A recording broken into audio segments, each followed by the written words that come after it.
అందరికీ నమస్కారం. నా పేరు వైలి వెంకన్న గౌడ్.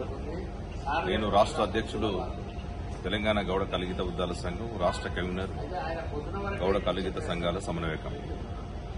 ఈ నెల 29వ తారీఖు రోజు సుందరయ్య విజ్ఞాన కేంద్రంలో సర్దార్ సర్వేపాపన్న సేవా పురస్కారాలని సర్దార్ సర్వేపాపన్న మోకుదెబ్బ గౌడ సంఘం వారు జెకే వీరస్వామి గౌడ్ గారు రాష్ట్ర అధ్యక్షులు, మన సోమన్న రాష్ట్ర ప్రధాన కార్యదర్శి, మిగతా నాగరాజు గౌడ్, భిక్షపతి గౌడ్ తదితర వారి బృందం ఈరోజు గౌడ సంఘాల సమన్వయ కమిటీ రాష్ట్ర కార్యాలయానికి వచ్చి 29వ తారీఖు రోజు జరగబోయేటువంటి ఈ సేవా పురస్కారాల కార్యక్రమానికి మన సమన్వయ కమిటీ చైర్మన్ బాలగొని బాలరాజు గౌడ్ గారిని, అదేవిధంగా బీసీ సంఘాల సమైక్య రాష్ట్ర అధ్యక్షులు మన సూగూరు దుర్గయ్య గౌడ్ గారు, గౌడ ఐక్య సాధన సమితి రాష్ట్ర అధ్యక్షులు అంబాల నారాయణ గౌడ్ గారు, మన బీసీ సైన్యం రాష్ట్ర అధ్యక్షులు సింగం నాగేశ్వర్ గౌడ్ గారిని ఆహ్వానించడం జరిగింది.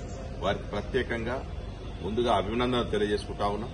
ఈ కార్యక్రమం దిగ్విజయంగా జరగాలని చెప్పేసి వారికి అభినందనలు. ప్రధానంగా ఏంటంటే ఈరోజు సర్దార్ సర్వేపాపన్న బీసీ శకం లాగానే సర్దార్ సర్వేపాపన్న వాతావరణం ఆ శకం నడుస్తా ఉంది. మొన్న 18వ తారీఖు రోజు సర్దార్ సర్వేపాపన్న జయంతులు రాష్ట్ర వ్యాప్తంగా మొత్తం కూడా అనేక ప్రాంతాల లోపల ఇటు ఆంధ్రప్రదేశ్, కర్ణాటక, తమిళనాడు, ఇటు తెలంగాణ, మిగతా అన్ని ప్రాంతాల లోపల ఈ జయంతి ఉత్సవాలని అట్టహాసంగా నిర్వహించుకున్నాం.